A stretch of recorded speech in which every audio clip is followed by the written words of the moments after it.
dari Sirekap. Kita berharap tingkat kesadaran masyarakat untuk berpartisipasi itu kita harapkan tinggi. Namun kenyataan fakta 100% ini kan menjadi sebuah pertanyaan, apalagi ini kebanyakan di Kabupaten Sampang. Itu 9 desa dengan jumlah pemilih di semua TPS-nya mencapai 100%. Ini hal yang aneh. Pertama, masyarakat Madura ini kan perantau. Walaupun KTP-nya belum berubah, banyak merantau. Nah, 100% DPT ini kan menjadi hal yang aneh. Yang pertama. Yang kedua, dari 100% 9 desa ini, yang notabene ini lokasinya agak pegunungan, sementara yang lokasinya agak perkotaan, tingkat partisipasinya ya tidak seperti yang di pegunungan. Ini juga suatu hal yang aneh. Nah, ini anomali yang pertama. Yang kedua, jumlah pemilih paslon 3 di TPS mencapai kurang dari 30 bahkan 0 di tingkat kehadiran 100% tadi. Ini juga sebuah anomali, sebuah keanehan yang mengindikasikan ada yang tidak beres di dalam pelaksanaan ini. 0 dari paslon 3 atau bahkan juga paslon 1 juga 0 suara. Berarti kan saksinya saja tidak milih. Dan ya juga berarti ketua ranting partai pengusungnya juga tidak milih atau pengurus rantingnya. Kan ini aneh. Nah, ini anomali yang kita temukan. Kemudian selisih yang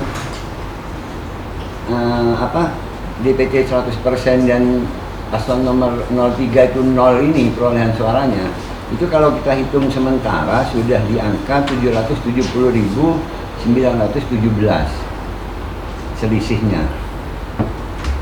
Kemudian yang ketiga, ada di beberapa dan mungkin di banyak TPS pemilih pilgubnya lebih besar dari pemilih pilbubnya.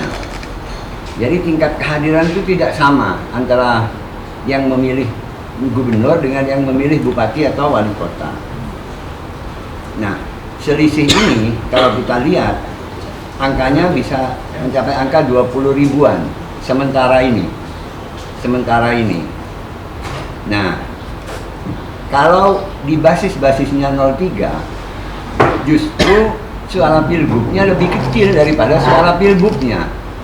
Nah, ini sebuah indikasi yang menurut kita perlu dicermati. Nah, oleh karena itu kami dari tim pemenangan paslon nomor 3 itu akan terus mempelajari tahapan demi tahapan dari proses pilkada ini, itu ya Mas ya. Iya. Dan kalaupun nantinya ini kita belum berbicara tentang intimidasi, belum berbicara tentang money politik, belum berbicara tentang hal-hal yang lain terkait di luar teknis yang dilaksanakan di TPS. Namun dari indikasi-indikasi ini mengisyaratkan kita akan terus mengikuti proses ini sampai akhir dan akan fight sampai akhir. Itu kan hampir 640 sampai 30 itu hampir 770 ribu. Itu ya sesuatu yang serius. Hari ini akan menyampaikan tentang temuan anomali pemilihan Pilgub Jawa Timur tahun 2024 berdasarkan data Sirekap Komisi Pemilihan Umum yang menunjukkan 3 hal penting dalam kajian kami di tim pemenangan, di mana kedua paslon kami diusung oleh PDI Perjuangan. Nah, rekan-rekan yang berbahagia, temuan yang pertama dan berdasarkan sekali lagi Sirekap KPU adalah jumlah pemilih di tempat pemungutan suara mencapai di atas 90% daftar pemilih tetap dan bahkan mencapai 100% daftar pemilih tetap di 2.800 TPS, di mana selisih pemilihan pasangan calon 02 mencapai 637.176 suara dibandingkan pemilih paslon 03 yang persentasenya terbesarnya ada di Sampang, Pamekasan, dan Bangkalan. Khususnya di Sampang terdapat 9 desa dengan jumlah pemilih di semua tempat pemungutan suaranya mencapai 100% DPT. Itu yang pertama. Kemudian yang kedua, jumlah pemilih paslon 03 di TPS mencapai dikurang dari 30 suara dan bahkan mencapai 0 suara. Ya, mencapai 0 suara. Ibu Tri Risma hari ini, Zahrul Azhar Asumta itu suaranya 0, ya. Suaranya 0, suara di 3.637 TPS, ya. Nah, di mana selisih pemilih paslon 02 mencapai 770.000, ya, 907 suara dibandingkan pemilih paslon 03. Persentase terbesarnya ada di Sumeneb, Sampang, dan Pamekasan. Itu yang kedua. Yang terakhir, jumlah pemilih Pilgub, pemilihan untuk gubernur, lebih besar dari jumlah pemilihan bupati atau pemilihan wali kota, ya, yang selisihnya melebihi daftar pemilih tambahan atau DPTB di 194 TPS, tempat pemungutan suara. Jadi untuk Pilgub itu lebih besar daripada Pilbub atau Pilwali, begitu. Nah, di mana selisih pemilih paslon 02 mencapai 18.745 suara dibandingkan pemilih paslon 03 yang persentase terbesarnya ada di Kota Madiun, Situbondo, dan Kota Kediri.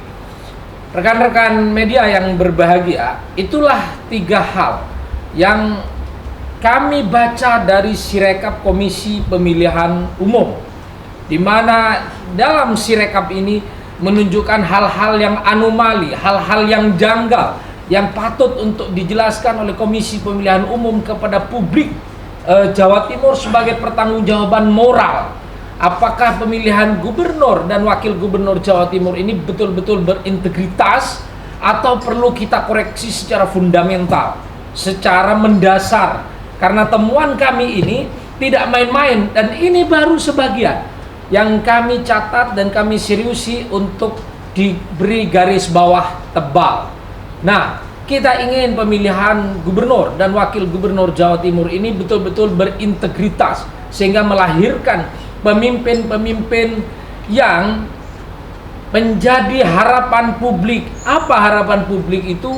Adalah satu, berkemajuan, kemudian yang kedua adalah mampu mensejahterakan masyarakat Jawa Timur. Kita tidak ingin ada pemilihan gubernur dan wakil gubernur seperti yang kami temukan di dalam data ini. 3 poin ini anomali dalam pemilihan gubernur dan wakil gubernur Jawa Timur itu kemudian tidak direspon dengan baik oleh penyelenggara, dalam hal ini Komisi Pemilihan Umum dan juga Badan Pengawas Pemilu atau Bawaslu.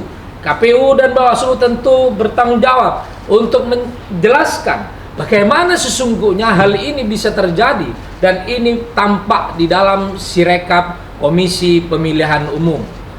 Itu tidak saja para pendukung paslon 02 yang nyoblos, tetapi saksi-saksi kami yang merupakan pendukung dari 03 itu dengan sukarela itu kemudian mencoblos paslon 02 gitu kan. Dan ini sesuatu yang unlogik sesungguhnya kalau kemudian itu disebutkan 100%.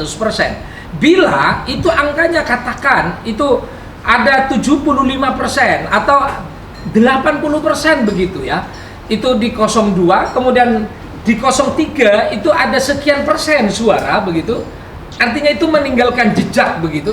Nah, itu masih logik begitu.